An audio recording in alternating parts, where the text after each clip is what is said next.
Hello UPSC aspirants, how are you? I welcome you all to IES Ment, Rise with Right Mentor. This video is also part of UPSC Preparation Prelims Preparation Strategy series, right?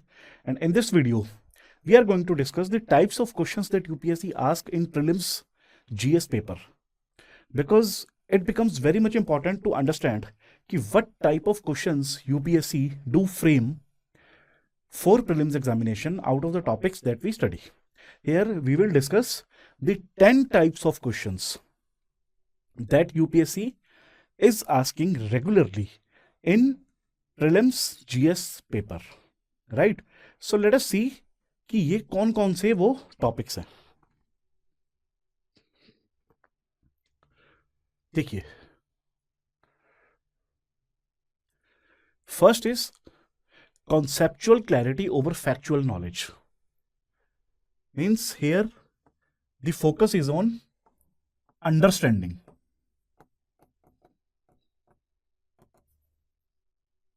Rather than just factual knowledge.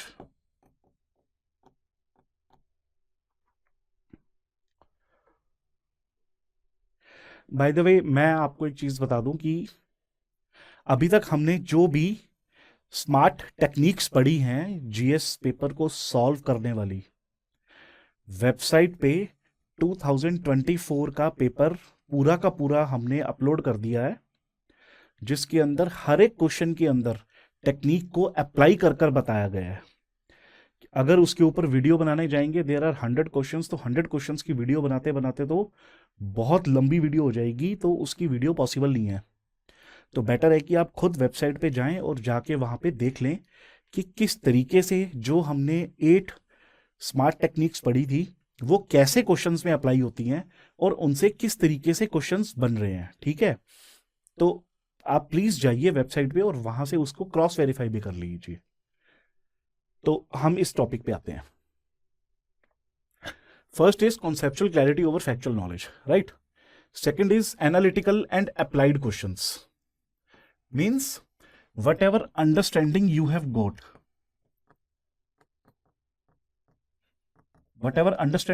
got, now what they want is you have to apply your understanding to the questions.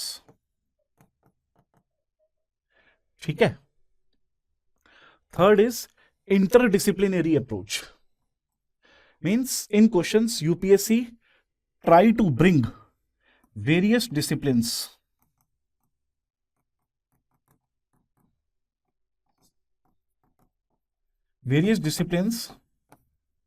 into one topic. That if there is a topic, UPSC try to link that topic to various streams. Like for example, if a question is on agriculture, the topic is agriculture. Now agriculture comes in economy also, agriculture comes in geography also, agriculture comes in environment also, agriculture comes in food security also. So UPSC try to link all these things. Agriculture comes in history also. ठीक है, तो इसको हर तरीके से वो link करने की कोशिश करते हैं. इस तरीके के भी क्वेश्चंस यूपीएससी फ्रेम करती है. तो यानी कि कोई भी सब्जेक्ट, कोई भी टॉपिक हमें आइसोलेशन में नहीं पढ़ना होता. फिर इसके बाद current affairs integration. Topic will be static. ठीक है, टॉपिक स्टैटिक होगा, लेकिन उस स्टैटिक टॉपिक के अंदर उन्होंने उसके रिलेटेड जो भी करंट अफेयर हैपन हुआ है, जो भी करंट अपडेट हुआ है, उसको वो क्वेश्चन के अंदर ट्राई टू इनकॉर्पोरेट. ठीक है. फिर इसके बाद नेक्स्ट टाइप के क्वेश्चन आते हैं emphasis on elimination technique. Elimination technique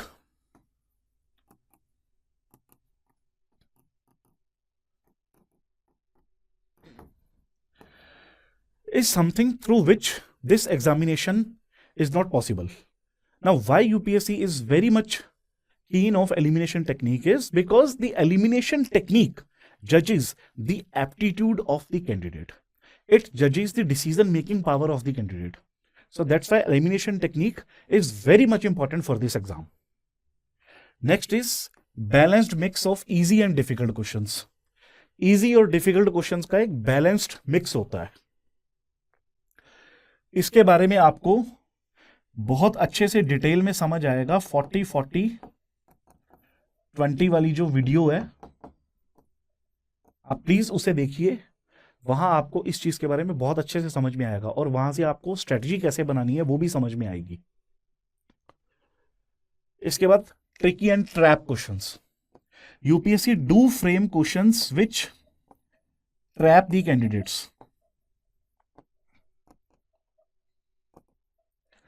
in traps में से भी बचने के लिए आपको इस वीडियो को फॉलो करना होगा। आपको समझ में आएगा कि कैसे ट्रैप्स आते हैं और उनसे कैसे बचना होता है। फिर use of maps in geography. We all know this thing कि मैपिंग के क्वेश्चंस आते हैं, 3-4-5 क्वेश्चन मैपिंग के आते ही आते हैं। Emphasis on conceptual understanding over memorisation. ये 1 नंबर से ही मिलता जुलता है, यानी कि सिर्फ फैक्ट्स को मेमोराइज करने के बजाय व्हाट दे वांट इज कि फैक्ट तो आपने याद कर लिया, now they want that you have to understand also. You have to understand the fact. Like for example, if a data comes that a certain type of crop production is increasing day by day, now UPSC doesn't want you to just remember this fact कि हाँ ठीक है, the X crop is now, the production of X crop is now growing. This is okay, but UPSC what want you is to understand the reason behind it, that why it is happening it. And after understanding the reason, now UPSC also wants you to understand its positives and negatives. If it is a negative thing, then how can it be overcome? If it is a positive thing, then how it can be further enhanced. तो इस तरीके से आपको questions को, चीजों को पढ़ना होता है। Next is use of analytical and multi dimensional thinking. Whatever thinking you develop by studying a certain topic, you have to understand that topic multidimensionally। ठीक है, इसके बारे में हम आगे की वीडियोस में और भी डिस्कस करेंगे। Now let us see some of the example questions, like what type of question can be framed out of these 10 types. ठीक है, एग्जाम्पल क्वेश्चंस देखते हैं साथ में अब। First is conceptual clarity over factual knowledge. UPSC emphasizes conceptual clarity over mere factual knowledge in its prelims questions. While factual information is important, many questions are designed to test whether a candidate truly understands the concepts behind a subject. Instead of directly asking for factual recall, UPSC frames questions that require candidates to apply principles, analyze situations, and make connections between related topics. Understand the core principles, apply the concepts, analyze. यानी कि यहां पे UPSC आपको apply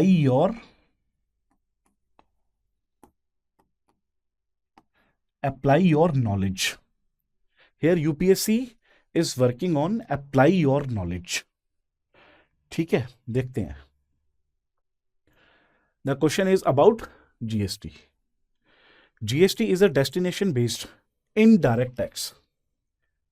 Destination based, which means the tax is collected where goods and services are consumed, not where they are produced.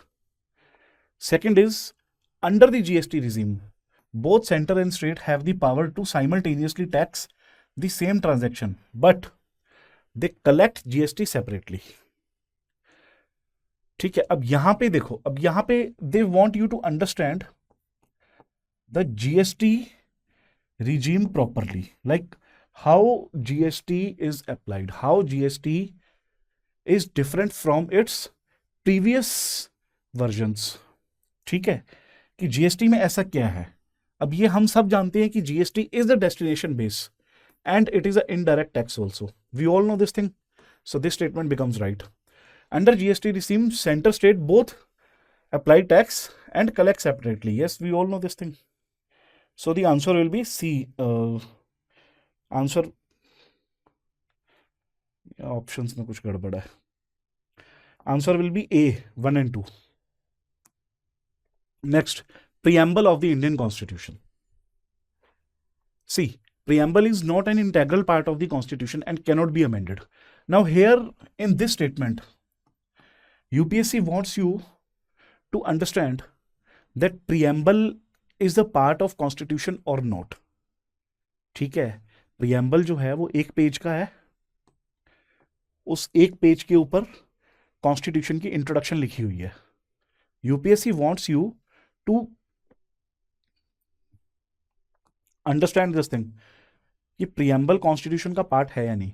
देखो, अगर कोई किसी चीज का पार्ट होता है ना, तो इसका मतलब ये है कि वो उस चीज के ऊपर एप्लीकेबल भी है. ठीक है, तो इसलिए UPSC wants you to understand this thing.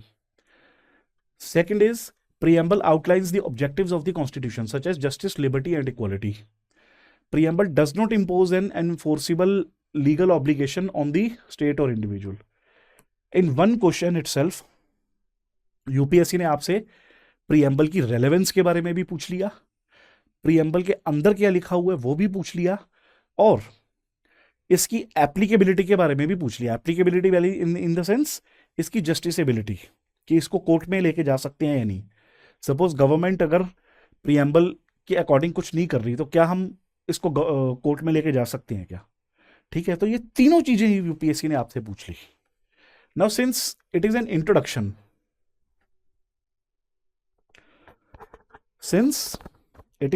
Introduction, तो लीगली एनफोर्सिबल तो नहीं हो सकती. Preamble does not impose. Yes, this statement is right. Second, preamble outlines the objectives of the constitution such as justice, liberty, equality. Yes, this is also right. Preamble is not an integral part of the constitution, cannot be amended. No, this is wrong statement. So the answer here becomes 2 and 3. Next, analytical and applied questions. In analytical and applied questions, UPSC tests a candidate's ability to go beyond rote memorization and directly apply their understanding of concepts to real-world scenarios. These questions challenge candidates to analyze complex situations and apply the knowledge they have gained.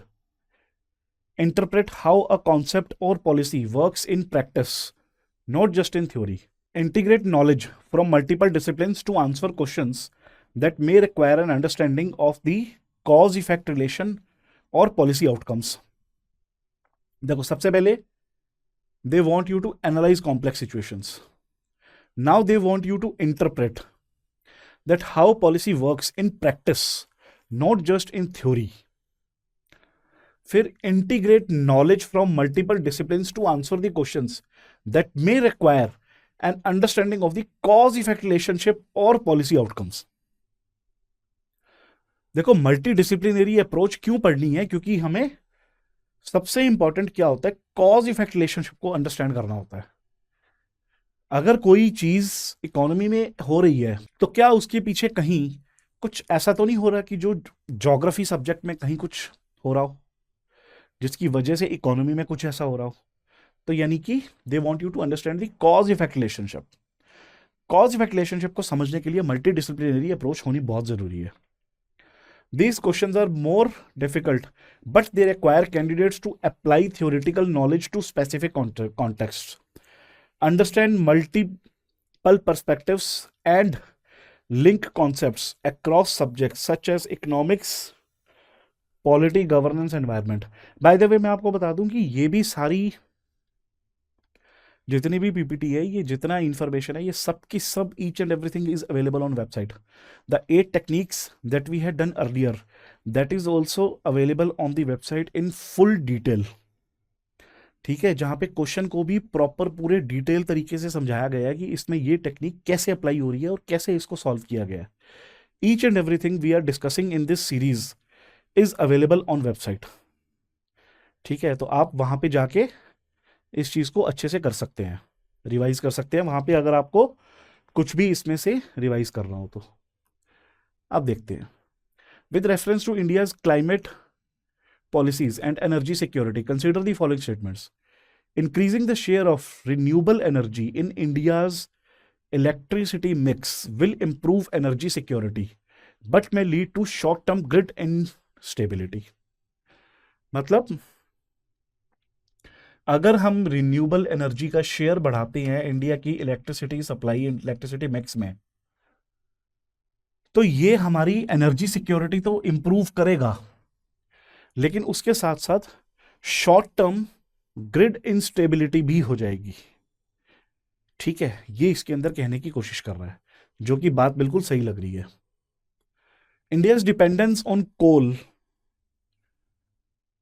For base load electricity generation can hinder its climate change commitments as coal is major source of green house gas emission. ये भी सही है। Use of natural gas as a transition fuel can help reduce India's carbon footprint but may increase import dependency in long run. Yes, ये भी सही है। देखिए, first में ये है कि हम रिन्यूएबल एनर्जी की तरफ जाएंगे। रिन्यूएबल एनर्जी इंडिया में भी बहुत है, तो अगर हम इसकी तरफ जाते हैं तो हमारी एनर्जी सिक्योरिटी तो सिक्योर होगी, साथ में कार्बन फुटप्रिंट भी इससे रिड्यूस होगा, राइट।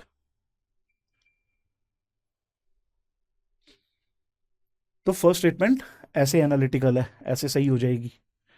फिर कोल जो है वो ग्रीन हाउस गैस एमिशन करता है, ये वी ऑल नो। फिर इसके बाद नेचुरल गैस, देखिए नेचुरल गैस जो है वो हम इंपोर्ट भी करते हैं। अगर हम पूरी तरह से हमारी एनर्जी को नेचुरल गैस के ऊपर डाल देंगे तो हमारा इंपोर्ट बढ़ जाएगा। ठीक है, कार्बन फुटप्रिंट तो ज़रूर कम होएगा, लेकिन इंपोर्ट बढ़ जाएगा। ठीक है ना, ये था। With reference to governance and accountability in India, consider the following statements. Lokpal and Lokayukt Act 2013 aims to address issues of corruption in public offices by setting up independent bodies at the center and state level. Lokayukta और Lokpal act 2013 जो है वो aims to address issues of corruption in public offices by setting up independent bodies at center and state level. बिल्कुल सही। Effectiveness of Lokpal and Lokayukt largely depends upon their financial and administrative independence from the executive branch. अब देखो, ये यहां पे ये statement जो है वो एनालिटिकल है। वो कह रहा है कि इन दोनों की अगर हमें रेलेवेंस को बनाए रखना है, वो कह रहा है कि अगर इन दोनों की इफेक्टिवनेस को बनाए रखना है तो ये बहुत ज़रूरी है कि फाइनेंस जो है वो एग्जीक्यूटिव ब्रांच से इंडिपेंडेंट हो, फाइनेंस भी और एडमिनिस्ट्रेशन भी। यानी कि लोकायुक्त और लोकपाल की एडमिनिस्ट्रेशन और फाइनेंस, इसके ऊपर एग्जीक्यूटिव का कोई कंट्रोल नहीं होना चाहिए। अब क्यों नहीं होना चाहिए? क्योंकि देखो, लोकपाल एंड लोकायुक्त जो करप्शन को कंट्रोल करेगा वो इन्हीं दोनों के अगेंस्ट ही तो करेगा ना, मेनली एग्जीक्यूटिव के ही तो अगेंस्ट इसको लाया गया है। ठीक है, लेजिस्लेचर भी इसके अंदर इन्वॉल्व है, मेनली एग्जीक्यूटिव के लिए ही तो इसको लाया गया ना। तो अगर एग्जीक्यूटिव का ही फाइनेंस और एडमिनिस्ट्रेशन का कंट्रोल इसके ऊपर रहेगा तो ये कैसे उसको उनको मतलब इन्वेस्टिगेट कर पाएगा, है ना। तो ये बहुत जरूरी है। तो statement 2 is also correct. The presence of Lokpal and Lokayukta has effectively reduced corruption levels in India over the past decade. ये कुछ ज्यादा नहीं हो गया? आपने सुना है ऐसा कुछ न्यूज में कि लोकपाल लोकायुक्त के आने के बाद इंडिया में करप्शन जो है वो इफेक्टिवली रिड्यूस हो गई? गलत। Interdisciplinary approach. ठीक है, यहां पे आपको अलग अलग सब्जेक्ट्स जो है वो कंबाइन करने होते हैं। interconnected nature of real world problems where solutions require insight from multiple fields, right? देखते हैं होलिस्टिक, देखिए इसका in depth analysis.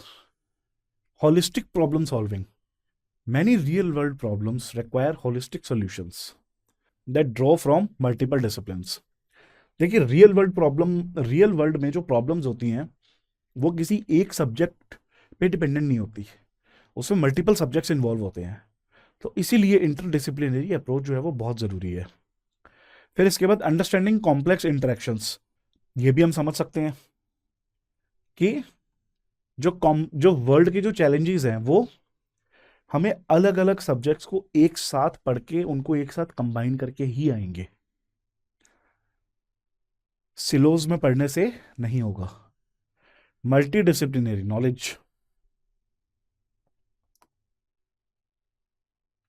How to approach interdisciplinary questions, identify the different disciplines involved. First step, different disciplines जो भी involved है उनको identify करो। फिर उसके बाद उनके अंदर जो इंटरेक्शंस हैं, उन डिसिप्लिन्स के अंदर जो इंटरेक्शंस हो रही हैं उनको समझो, और फिर उसके बाद उन दोनों को जोड़ के हॉलिस्टिकली सोचना होगा। ठीक है, इस तरीके से इन क्वेश्चंस को सॉल्व किया जाता है।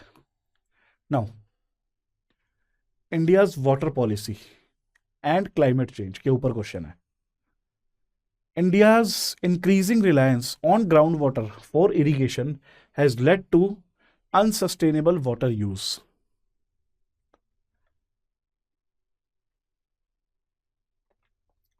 which exacerbates climate change vulnerabilities in agriculture। देखो, ये बोल रहा है कि ग्राउंड वाटर के ऊपर ज़्यादा रिलाय होने की वजह से, ग्राउंड वाटर क्यों चाहिए इरिगेशन के लिए एग्रीकल्चर में, ये कह रहे हैं कि इसकी वजह से जब एग्रीकल्चर में हम ग्राउंड वाटर बहुत ज़्यादा यूज़ कर रहे हैं तो इसकी वजह से क्लाइमेट चेंज की जो वल्नरेबिलिटी है वो बढ़ गई। ठीक है, बिल्कुल सही है। क्लाइमेट चेंज, अब देखो, using of ground water for agriculture comes in geography, but इसको अप्लाई कहाँ किया, एनवायरमेंट पे। ठीक है ना। Climate change is likely to increase the frequency of droughts and floods, further stretching India's water resource. Yes, यहां पे भी मल्टी सब्जेक्ट आ रहे हैं। National water policy of 2012 aims to address climate resilience in the water sector, including policies to promote water conservation and sustainable groundwater use. Yes, very easy. India's push for renewable energy and its impact on the economy. Transitioning to renewable energy sources such as solar and wind power will reduce India's dependency on fossil fuels. Yes, strengthen its balance of payment. Now, what is balance of payment? That we will study in detail in economy class. ठीक है, balance of payment जो है वो difference होता है कि कितना dollar गया कितना डॉलर आया। Large scale, dollar means foreign currency, dollar एक सिंबॉलिक बोला, otherwise foreign currency. Large scale adoption of renewable energy is expected to increase employment opportunities in the rural economy, particularly in solar wind and sector। बिल्कुल,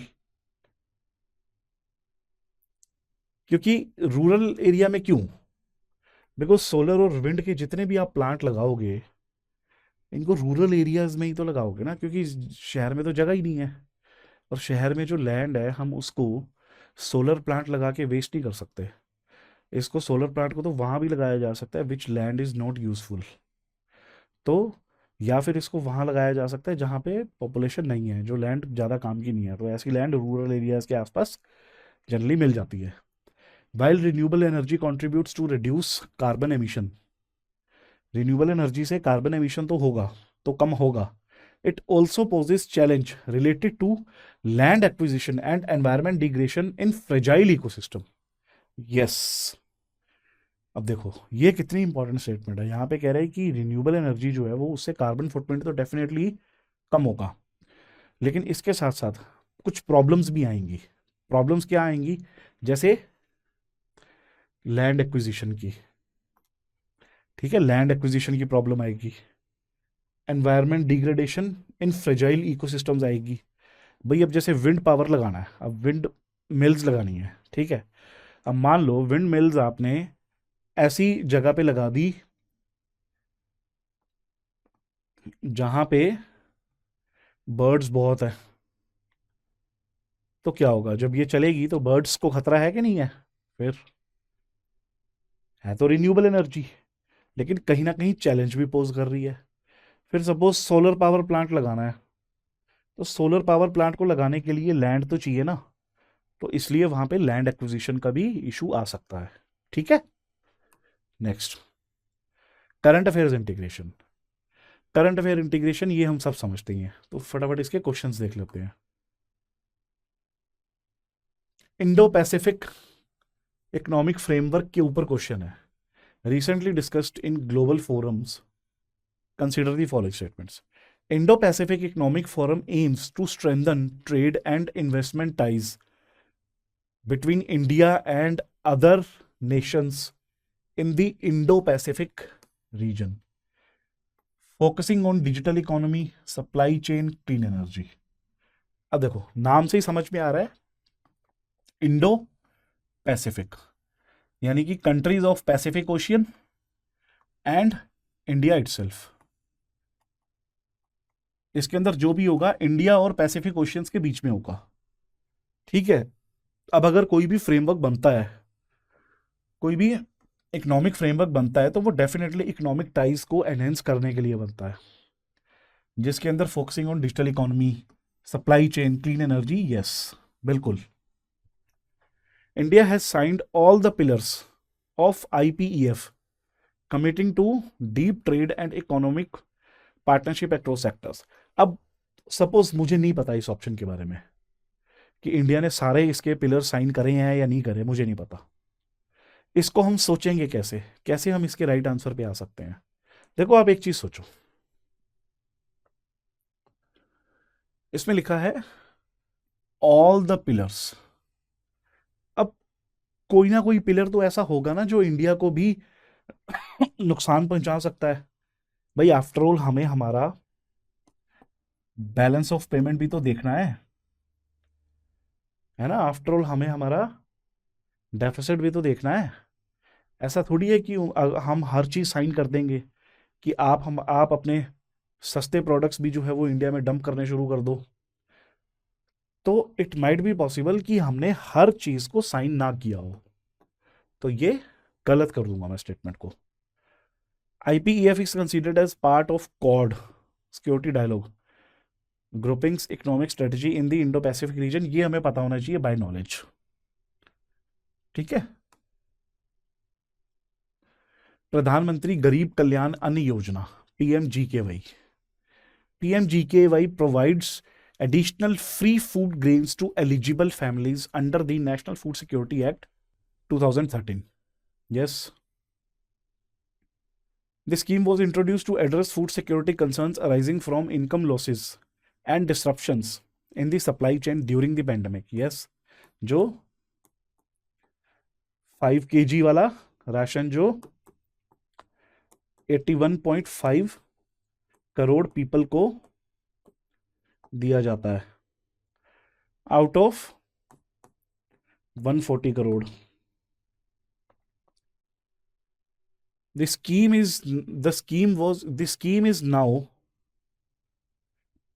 a permanent feature of India's social safety. No, it is not permanent.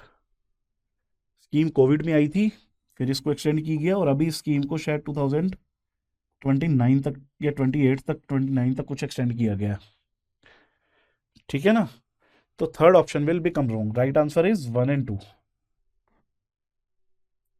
Next, emphasis on elimination technique. यहां पे elimination के ऊपर बात करते हैं। Elimination के ऊपर हम ऑलरेडी बहुत समझ चुके हैं, सीधा क्वेश्चंस देखते हैं। रामसर कन्वेंशन के ऊपर बात है। Ramsar convention is the only global treaty that focuses solely on the conservation and sustainable use of wetlands. हालांकि यहां पे वर्ड ओनली दिया है, but even though it becomes correct, Ramsar is the only global treaty. ठीक है ना, word is only global treaty. जो कि वेटलैंड्स के ऊपर काम करती है। India has the highest number of Ramsar sites in the world. नहीं, India has one of the highest, but India does not has highest. Montreux record is a register of wetland that are at risk due to human and environment factors. Yes, ये environment में आपने पढ़ा होगा। Next, Election Commission of India. Election Commission is a constitutional body established by Constitution of India under Article 324. ये हमें पता ही होना चाहिए। Chief Election Commissioner can be removed from office in the same manner as the judge of the Supreme Court. Yes. Election Commission has the power to disqualify a sitting member of parliament or a member of state legislature assembly for electoral malpractice. It's not Election Commission. It's the judiciary. Next, balanced mix of easy and difficult questions. देखते हैं easy और difficult questions के balanced mix को। Right to constitute fundamental rights के regarding question है। Right to constitutional remedy allows individual to directly approach the Supreme Court for the enforcement of fundamental rights. The right to property is the fundamental right under the constitution. First option is right, second option is wrong. From amendment 44। ठीक है, ये हमें पता होना चाहिए। अब देखो, ये ऑप्शन थोड़ा सा टफ कंसीडर किया जा सकता है, लेकिन ये बहुत इजी है। ठीक है, एशियन इंफ्रास्ट्रक्चर इन्वेस्टमेंट बैंक के ऊपर क्वेश्चन है। AIIB is a multilateral development bank headquartered in Beijing, established to fund infrastructure projects in Asia. India is one of the founding members and hold the highest voting power among the AIIB members. Highest? No. AIIB focuses only on funding infrastructure projects related to transport and energy sector only. ऐसा नहीं होता। Sector specific तो कोई भी bank नहीं है। ठीक है, तो first option becomes right. National health mission. National health mission consists of two submissions, the NHRM NRHM NUHM। ठीक है, नाम से ही पता लग रहा है, ज़्यादा दिमाग लगाना ही नहीं। दोनों के दोनों ही होंगे ना। नेशनल हेल्थ मिशन मतलब नेशनल हेल्थ मिशन, फिर एक रूरल का अलग हो गया, अर्बन का अलग हो गया, तो दोनों का कॉम्बिनेशन नेशनल हेल्थ मिशन है। हाँ, नाम से ही पता लग रहा है। NHM was launched in 2005 to address the healthcare needs of rural and urban population. Do you think so? कि ऐसा इंपॉर्टेंट मिशन जो हेल्थ से रिलेटेड उसको 2005 में लॉन्च किया होगा, इससे पहले का कुछ नहीं होगा, तो ये पक्का ही गलत हो जाती है।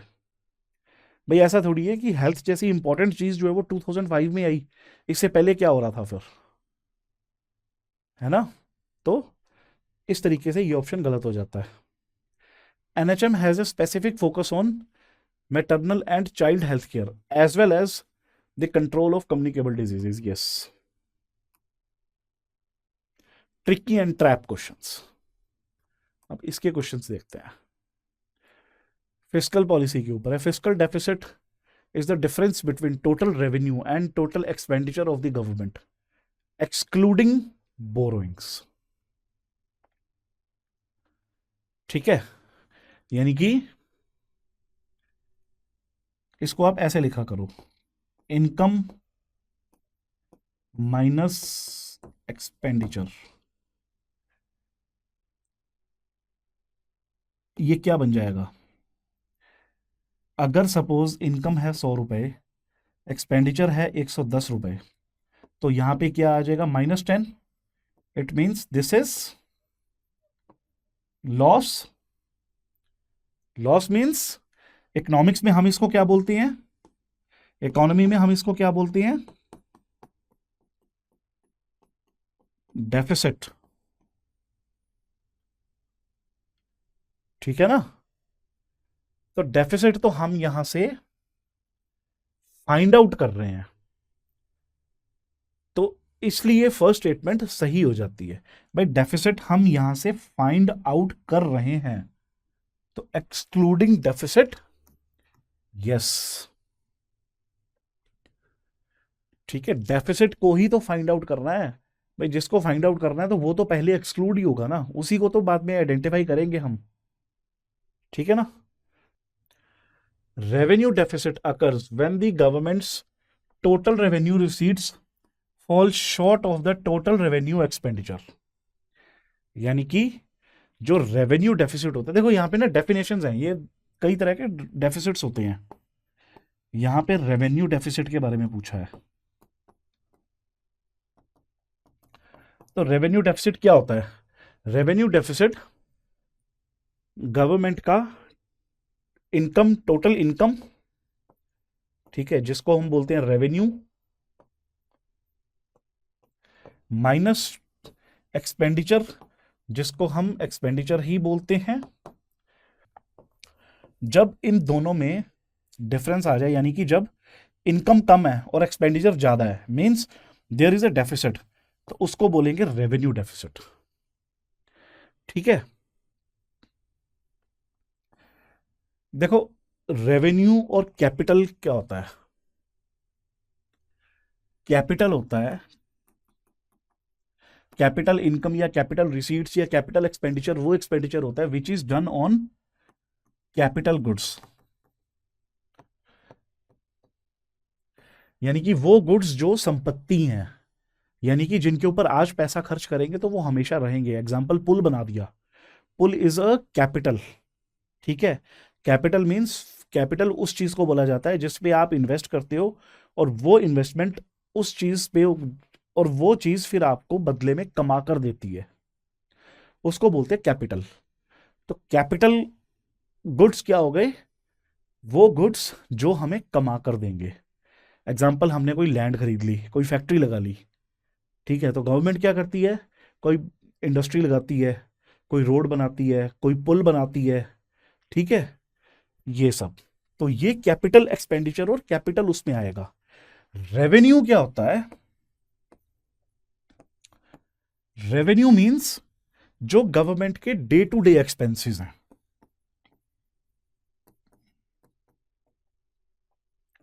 जो गवर्नमेंट के डे टू डे एक्सपेंसेस हैं, यानी कि जिन एक्सपेंसेस को करने से गवर्नमेंट के पास कुछ भी बदले में इनकम नहीं आने वाली, उनको बोलते हैं रेवेन्यू एक्सपेंडिचर। इंटरेस्ट पेमेंट भी यहां पे आती है, ठीक है।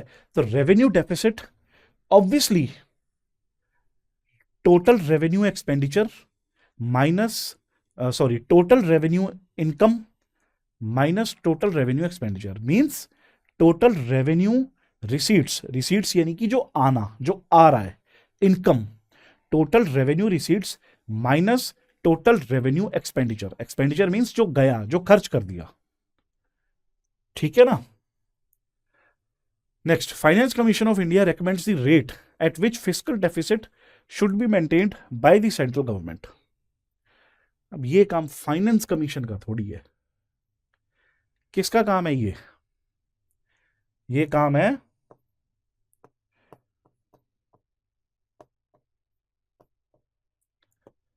FRBM एक्ट का,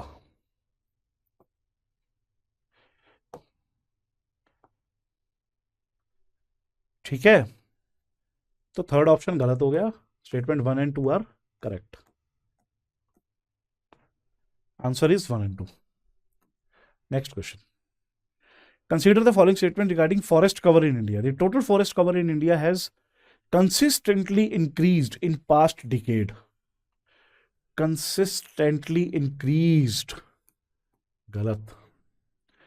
Forest Survey of India classifies forest based on type of vegetation and biodiversity they support. ठीक है, बहुत जनरल स्टेटमेंट है, सही होएगी। Open forest constitute the largest portion of India total forest cover according to the latest forest survey of Indian report. ये आपको पता होना चाहिए, हाँ, तो इसलिए ये क्वेश्चन थोड़ा टफ हो जाता है। Now is use of maps in geography, ये बहुत सिंपल है, ठीक है। कंसीडर द फॉलोइंग पेयर, यहां पे माउंटेन पास और कौन से स्टेट्स को कनेक्ट करता है उसके ऊपर है। गलत, गलत। लिपुलेखला उत्तराखंड नेपाल, यस, ठीक है। Rivers drain into Bay of Bengal and not in Arabian Sea. बहुत सिंपल क्वेश्चन है। बे ऑफ बंगाल में महानदी जाती है, हाँ। साबरमती नहीं, पेरियार नहीं, गोदावरी हाँ, नर्मदा नहीं, कृष्णा हाँ। हो गया। बे ऑफ बंगाल के लिए हो गई 1, 4, 6 और अरेबियन के लिए हो गई 2, 3 and 5। Let's see, 1, 4, 6, 2, 3, 5। First option is correct. Now next is emphasize on conceptual understanding over memorization. Let's see its questions. Demand pull inflation occurs when the aggregate demand in an economy exceeds aggregate supply. We all know this thing. Cost pull inflation is caused by the increase in production cost, rising wages or whatever production. ठीक है, ये भी सही है। Decrease in repo rate by central bank will directly reduce inflation by decreasing the money supply in the economy. अब देखो, repo rate मतलब interest rate कौन सा, जो गवर्नमेंट जो आरबीआई लगाती है बैंक्स के ऊपर जब बैंक्स उससे लोन लेते हैं। तो अगर इंटरेस्ट रेट जो है, सीधा सीधा ऐसे समझो, अगर इंटरेस्ट रेट बढ़ जाएगा, ज्यादा दिमाग मत लगाओ, सीधा सोचो, अगर इंटरेस्ट रेट इंक्रीज हो जाएगा तो क्या होगा, लोन जो है वो कॉस्टली हो जाएगा। कॉस्टली हो जाएगा तो कम लोग लोन लेंगे, कम लोग लोन लेंगे तो कम जाके खर्च करेंगे, कम जाके खर्च करेंगे तो इन्फ्लेशन क्या होगा, कंट्रोल। वहीं अगर इंटरेस्ट रेट डिक्रीज हो जाए तो क्या होगा, लोन विल बी चीपर। जब लोन चीपर हो जाएगा तो लोन जो है वो ज्यादा लोग लेंगे। अगर ज्यादा लोग लोन लेंगे तो मतलब ज्यादा पैसा मार्केट में आएगा, ठीक है, flow of money will increase.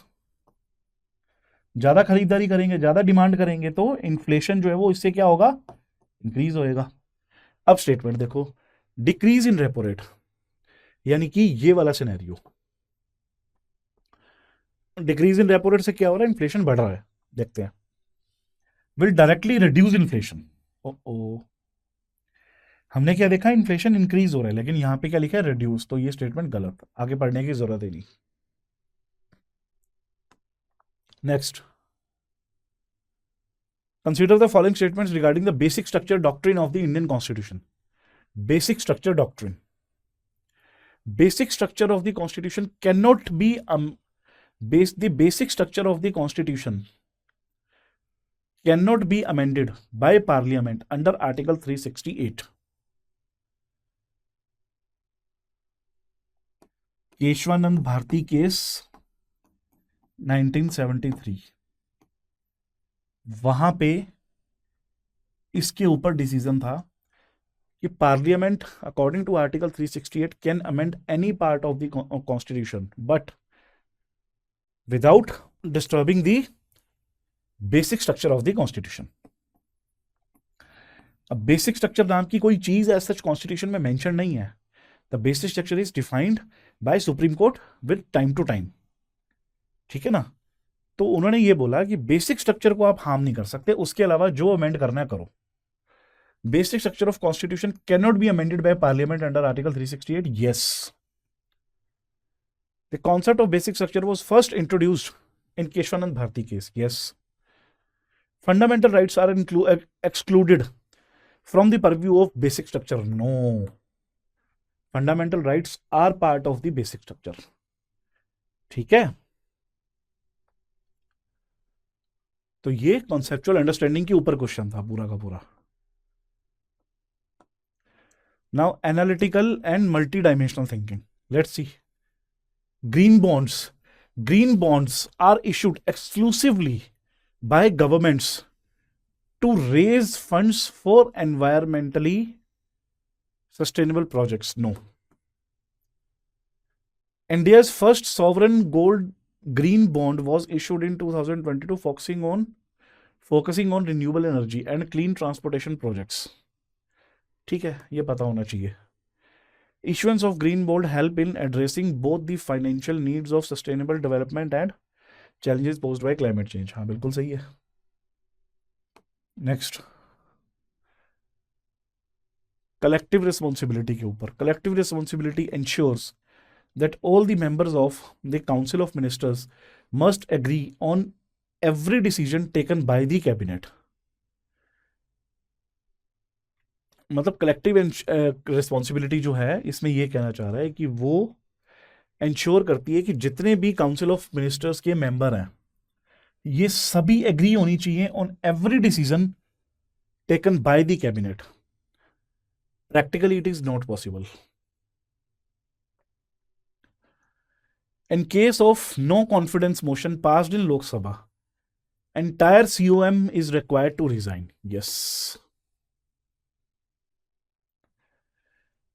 Principle of collective responsibility is applicable only to decisions taken in cabinet, not in parliament as whole. No, it applies to every decision, not only the decisions taken just by the cabinets. Finish. So that's all for this video. In the next video, we will come with another analysis of the prelims examination. Till then, I request you all to please go through the whole playlist, and whatever we are studying in this playlist, everything is available on the website also. You can go and check the website as well. So till then, please go through the whole playlist. It will hardly take you 2 days, and this playlist will definitely help you in this coming prelims examination. Please share it with your friends also. Till then, bye bye.